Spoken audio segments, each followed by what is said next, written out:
Olá, amigos. Seja bem-vindo ao primeiro estudo do DVD A Reforma Protestante. Em nossos primeiros encontros, nós iremos buscar entender como o cristianismo primitivo, após haver recebido os ensinos do próprio Cristo e dos apóstolos, abandona a verdade de Deus, dando lugar à tradição e ao erro, tornando assim necessária uma reforma na igreja. Nós também iremos aprender que uma das armas que Satanás usou contra os cristãos foi a perseguição. Esse período, chamado por Jesse Lehman de a Era Sombria, foi em razão das fortes perseguições enfrentadas pela Igreja de Cristo. Segundo o escritor John Foxe, em sua obra O Livro dos Mártires, ocorreram 10 grandes perseguições aos seguidores de Cristo nos primeiros 3 séculos da era cristã. Desde Nero, que acusou os cristãos pelo incêndio em Roma no ano 64, até Constantino, que no ano 313 assinou o Edito de Tolerância de Milão, proporcionando assim relativa paz aos cristãos.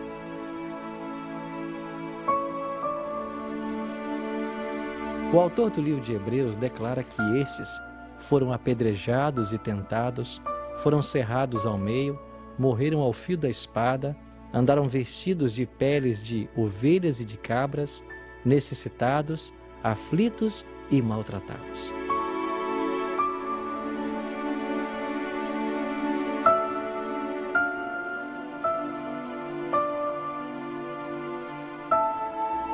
Desde o início da história cristã, o ser cristão não é coisa simples. O próprio fundador do cristianismo, Jesus, morreu pregado em uma cruz como malfeitor. Pouco mais de 3 anos depois, Estevão, um dos 7 diáconos da igreja primitiva, se tornaria o primeiro mártir cristão, ao ser apedrejado por sua fé em Jesus Cristo.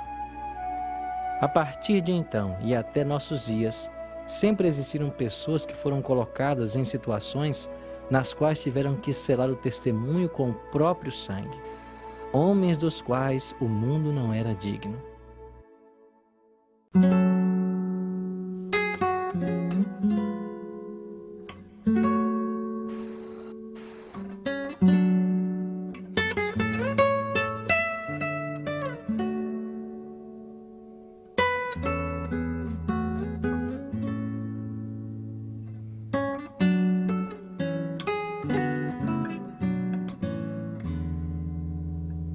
Estamos aqui no alto do Palatino, uma das 7 colinas de Roma. Aqui nessas ruínas moraram vários imperadores, entre eles César Augusto. Nero, no ano 54, chegou ao poder na cidade de Roma e algum tempo depois ele colocou fogo na cidade de Roma. 10 dos 14 bairros que existiam aqui foram todos queimados. Nero colocou então a culpa nos cristãos. A partir desse momento, se desencadeou uma grande perseguição. Os cristãos eram vestidos com peles de animais, lançados às arenas para que as feras os devorassem. Segundo a tradição, enquanto Roma pegava fogo, Nero, aqui da Torre de Macena, assistia tudo tocando lira e recitando poemas sobre a cidade de Troia. Esse homem era um homem insano, filho também de uma mulher insana e tremendamente perversa.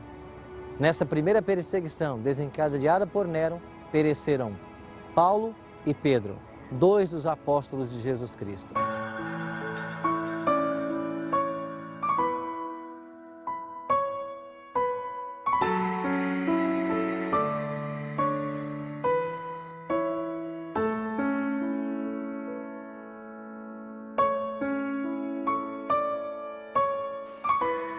Pastor, qual a importância dessa via na história bíblica? Bem, essa aqui era a principal via de acesso a Roma, quem viesse da Palestina, de Jerusalém, da região do Mediterrâneo. E com certeza o apóstolo Paulo e também o apóstolo Pedro por aqui passaram em direção à cidade de Roma. Agora, pastor, esses 2 homens foram a Roma e qual o fim que lá eles tiveram? Paulo já veio como um prisioneiro, porque ele havia sido aprisionado em Jerusalém. e fora julgado lá, teve suas entrevistas ali, e ele apelou para César, porque ele cria que seria uma grande oportunidade dele testemunhar do Evangelho na casa de César e diante do tribunal que o julgaria. E estando aqui, ele ficou numa residência, ou seja, numa prisão domiciliar, e então, finalmente, na prisão mamertina. E aqui ele escreveu sua segunda epístola a Timóteo, e nessa epístola, no capítulo 4, os versos 7 e 8, ele diz: combati o bom combate, guardei a fé, já agora a coroa da justiça me está guardada, a qual o Senhor, reto juiz, me dará naquele dia. E ele continua falando, dando seu testemunho de fé, de que finalmente o seu momento estava chegando. Em realidade, Paulo havia presenciado o apedrejamento de Estevão, o primeiro mártir cristão. E ele consentira nesse apedrejamento, porque ele ainda não era um cristão. Aquilo tocou muito. E ele finalmente, diante daquela experiência no caminho de Damasco, também se tornou um cristão. Além disso, você vai ver que ele presenciou, pelo menos ouviu falar, de vários outros cristãos que haviam sido martirizados. E finalmente chegara agora o seu momento. E ele cria que era um privilégio poder testemunhar do Evangelho da graça de Cristo, depondo a sua vida também como um mártir. E ele foi decapitado aqui. Por sua vez, Pedro, ele também foi julgado, segundo a tradição, nesse lugar, e ele foi condenado à crucifixão. A tradição diz que no momento de ser crucificado, ele pediu para não ser crucificado como Cristo na mesma posição, mas de cabeça para baixo, porque ele não julgava ser digno de morrer da mesma forma como Jesus Cristo havia morrido.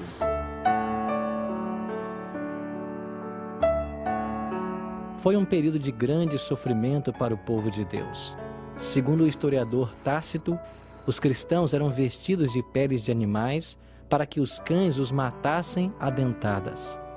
Outros foram crucificados e ainda outros, ao cair da noite, eram amarrados em postes e ateavam-lhes fogo para iluminarem os jardins de Roma. A loucura de Nero só não foi mais longe porque no ano 68, boa parte do império se rebelou contra ele e o Senado o depôs. Desesperado, sem ter para onde ir, suicidou-se. Outro duro golpe contra os cristãos ocorreu no ano 70, com a destruição de Jerusalém. Tito, filho de Vespasiano, tomou Jerusalém e a destruiu com crueldade indescritível. O efeito produzido na igreja pela destruição da cidade foi o que pôs fim para sempre nas relações entre judaísmo e cristianismo.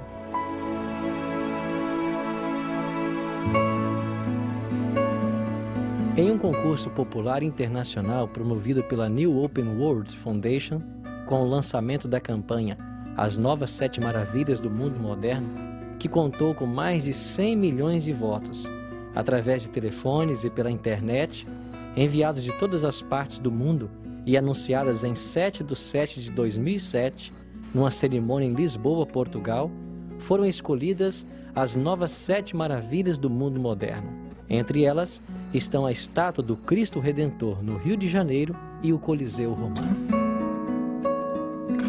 A construção do Coliseu Romano, como é habitualmente conhecido o Anfiteatro Flávio, foi iniciado no ano 72 por ordem de Vespasiano e completada por Tito, seu filho, no ano 80, que dedicou 100 dias de festas para tal acontecimento. Empregou-se no trabalho 12.000 escravos, na sua maioria judeus, feitos prisioneiros por Tito depois da destruição de Jerusalém no ano 70. O Coliseu ergue-se no lugar antes ocupado pela Domus Aurea, residência do imperador Nero. O novo anfiteatro ficou conhecido como Coliseu por causa de uma estátua colossal de Nero que ficava situado próximo ao gigantesco monumento. O Coliseu podia receber até 73 mil pessoas. Foi e ainda é o maior teatro do mundo e durante séculos acolheu espetáculos de feras e lutas de gladiadores e o martírio de cristãos. Durante os primeiros séculos da história cristã, esse Coliseu romano tornou-se um símbolo da morte dos cristãos e de todos aqueles que, amando a palavra de Deus e não se curvando ante aos ídolos romanos, depositavam aqui suas vidas. Segundo alguns historiadores, no ano 80, quando este monumento foi inaugurado, 5 mil animais selvagens foram sacrificados e 10 mil cristãos foram mortos. Ao longo de vários séculos, este Coliseu romano tornou-se símbolo da fidelidade a Deus e da morte dos cristãos. Mas o sangue desses mártires era semente. E quanto mais Satanás perseguia os sinceros filhos de Deus e os matava, mais cresciam em número. O Coliseu romano é uma construção magnífica. Nós podemos ter uma ideia básica da estrutura. A arquibancada toda era coberta por mármore, mas obviamente com o passar do tempo esse mármore foi saqueado, levado para outros lugares. Também terremotos acabaram destruindo parte da estrutura, mas quando foi inaugurado, ele não tinha essas divisórias internas ali, era reto e com um aqueduto ele podia ser enchido. Quando foi inaugurado, eles encheram de água essa parte aí e inclusive fizeram batalhas navais com pequenos navios com escravos dentro, lutando entre si. Posteriormente foram colocadas essas divisórias ali e aqui eram abrigadas as feras, no caso quando elas eram soltas. Depois você tinha também armamentos ali. É interessante que onde se encontra aquela cruz ali, era o local onde o imperador com sua família ficava. Ele podia vir pelo arco com sua carruagem real ou imperial, ficava ali. E desse outro lado aqui, mais ou menos na mesma posição só, antagônica, ficavam os senadores. Os nobres usavam a parte inferior, depois a parte superior por outras pessoas normais e haviam cerca de 500 escravos que ficavam na parte mais alta ali, vaporizando o perfume aqui para dar um cheiro agradável ao ambiente. Também era colocado incenso em diferentes pontos, especialmente por causa da urina e do excremento de animais e, por que não dizer, de pessoas. Aqueles que estavam sendo derrotados muitas vezes não controlavam mais suas necessidades fisiológicas e geravam um odor terrível. Portanto, um aroma agradável era colocado aqui para neutralizar esse efeito. Os gladiadores triunfantes entravam naquela porta ali. Os condenados a serem mortos entravam já por essa porta lateral desse lado ali. Portanto, o indivíduo que entrasse aqui já estava predestinado. Nesse lugar, muitos dos cristãos foram colocados à disposição de serem comidos pelas feras famintas. Esse aqui é um símbolo realmente de mortificina, onde alguém tinha que morrer para que o espetáculo realmente fosse satisfatório.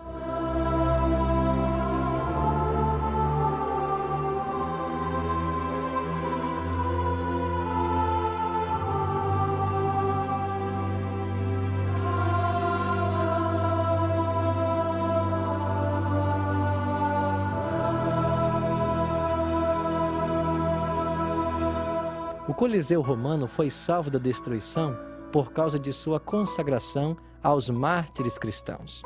No século XVII, o Papa Bento XIV consagrou a Paixão de Cristo e o declarou lugar sagrado, em função dos mártires que ali morreram. Na sexta-feira, dia 18 de abril de 2003, o Papa João Paulo II declarou: "Este Coliseu é um símbolo, sobretudo, fala-nos dos tempos passados, daquele grande império romano que se desmoronou. Fala-nos daqueles mártires cristãos que deram seu testemunho com sua vida e sua morte. É difícil encontrar outro lugar onde o mistério da cruz fale mais eloquentemente do que aqui diante deste Coliseu. A segunda perseguição contra os cristãos foi desencadeada pelo imperador Domiciano, irmão de Tito. Nessa perseguição, o apóstolo João foi exilado na ilha de Patmos. Nesta isolada ilha, João escreve o livro do Apocalipse. Depois da morte de Domiciano, João foi posto em liberdade e, em torno do ano 97, volta para Éfeso, de onde escreve seu evangelho. João morre com aproximadamente 100 anos de idade. Na terceira perseguição listada por John Foxe em seu livro, pereceu Inácio, bispo de Antioquia. Ele, que fora discípulo do apóstolo João, foi lançado às feras aqui no Coliseu Romano no ano 107. Seu crime? Carregar a Jesus Cristo em seu coração. Sua fé e dependência de Cristo o fortaleceram para a hora da provação.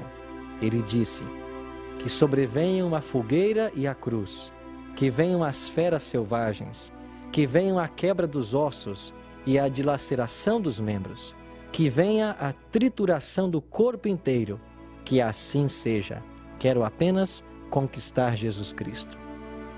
Quando ouviu sua sentença, caiu de joelhos, ergueu seus olhos aos céus e bradou: ó Senhor, agradeço-te por haver me honrado com o mais precioso sinal da tua caridade e permitido que eu seja acorrentado por teu amor, como foi o apóstolo Paulo.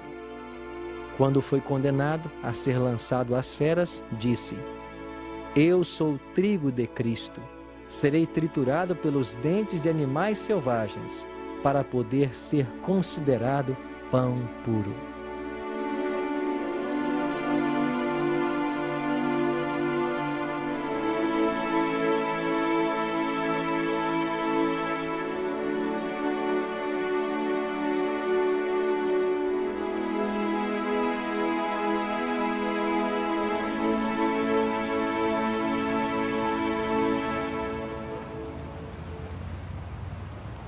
Pastor, o que motivou a perseguição aos cristãos? No primeiro século da era cristã, a Judéia e as regiões próximas ali estavam sob o jugo romano. Portanto, os judeus tinham que pagar tributos a Roma. Isso fazia com que eles, por vezes, se revoltassem buscando uma certa liberdade que não tinham. Quando o cristianismo surgiu, ele era tido meramente como uma seita do judaísmo. Consequentemente, o tratamento que Roma dava aos cristãos era praticamente o mesmo do que os judeus. Com a queda de Jerusalém, no ano 70, gradativamente os cristãos começaram a se distanciar dos judeus. Mas seja como for, nos primeiros séculos da era cristã, o sábado era observado ainda e uma série de outras práticas judaico-cristãos. E, obviamente, Roma tinha uma religião completamente diferente e gostaria que todos os seus súditos seguissem a religião romana. Porém, os cristãos não viam a religião romana como sendo adequada para eles mesmos, de acordo com sua compreensão da palavra de Deus. Uma das características básicas da religião romana era o culto ao imperador. Além disso, o domingo era observado, em vez do sábado bíblico. E a observância do domingo foi absorvida por Roma basicamente por duas vertentes. A primeira delas foi, obviamente, os filósofos romanos que foram para Alexandria, no Egito. A outra fonte foram os soldados romanos que foram pelejar na Pérsia. E a Pérsia tinha um culto chamado mitraísmo, ou seja, o culto ao sol.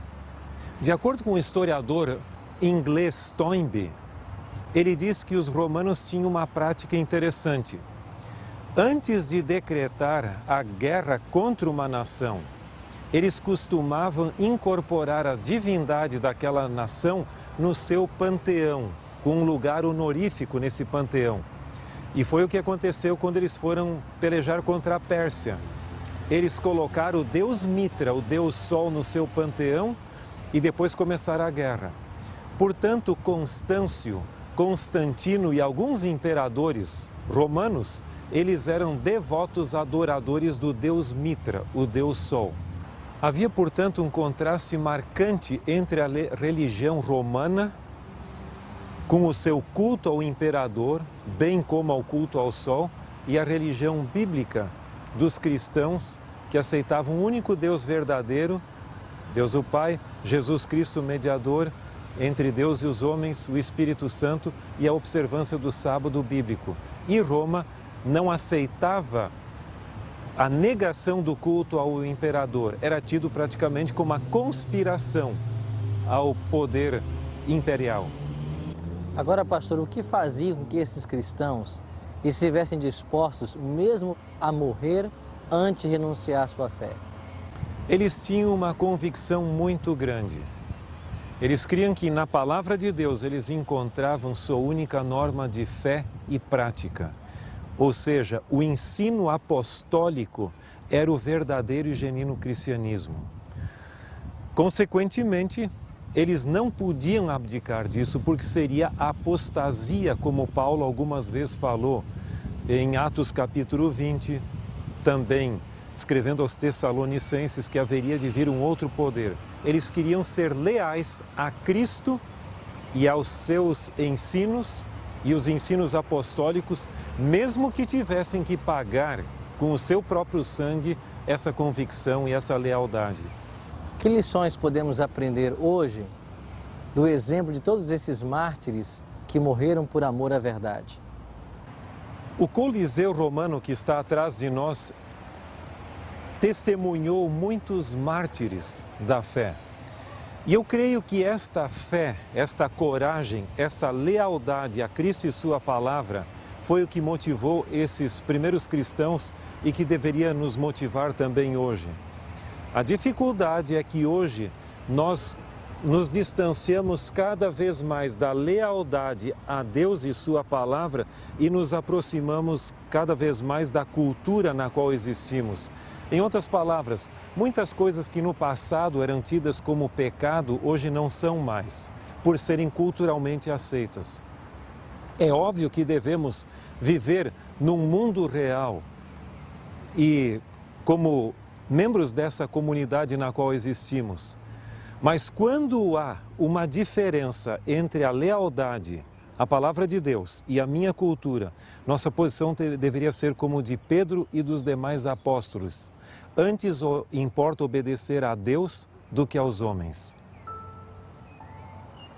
Alguém disse que se no passado foi difícil para os mártires morrer pelo Evangelho, hoje difícil é viver por ele.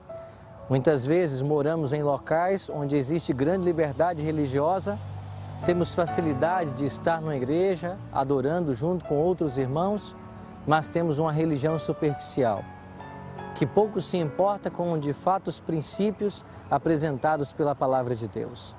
Que possamos hoje tomar uma decisão de sermos fiéis aos princípios ensinados na Palavra de Deus e que o exemplo deixado a nós por todos os mártires da história possa nos motivar a levar aqui uma vida santa e aguardarmos um dia a recompensa eterna que haveremos de receber das mãos do próprio Jesus Cristo.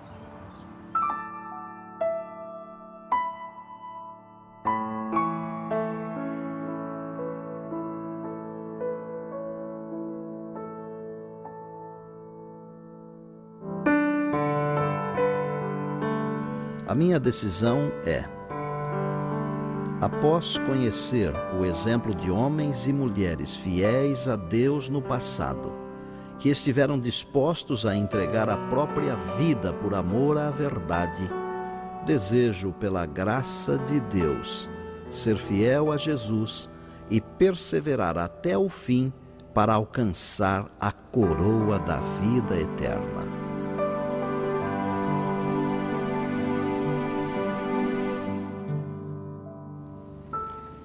Se você deseja tomar essa decisão, ore comigo agora. Bondoso Deus e Pai, obrigado pelo exemplo de homens extraordinários como vimos no estudo de hoje. que nós possamos ter a mesma fidelidade à Tua palavra e buscar com a ajuda do Teu Espírito, viver à altura de todas as verdades que ela nos ensina. Isso te oramos, em nome de Jesus. Amém. As grandes perseguições dos 3 primeiros séculos da história só encontraram a trégua com a assinatura do Edito de Tolerância de Milão no ano 313. Com o apoio desse edito, o cristianismo finalmente foi declarado religião oficial do Império. Assim, passaram os cristãos de um momento para o outro das arenas, aonde tinham que enfrentar os leões, para sentarem-se junto ao trono que governava o mundo. Mas o que estava por detrás de tudo isso? Satanás estava mudando de estratégia. Iremos estudar com mais detalhes a respeito desse tópico em nosso próximo encontro. Até lá!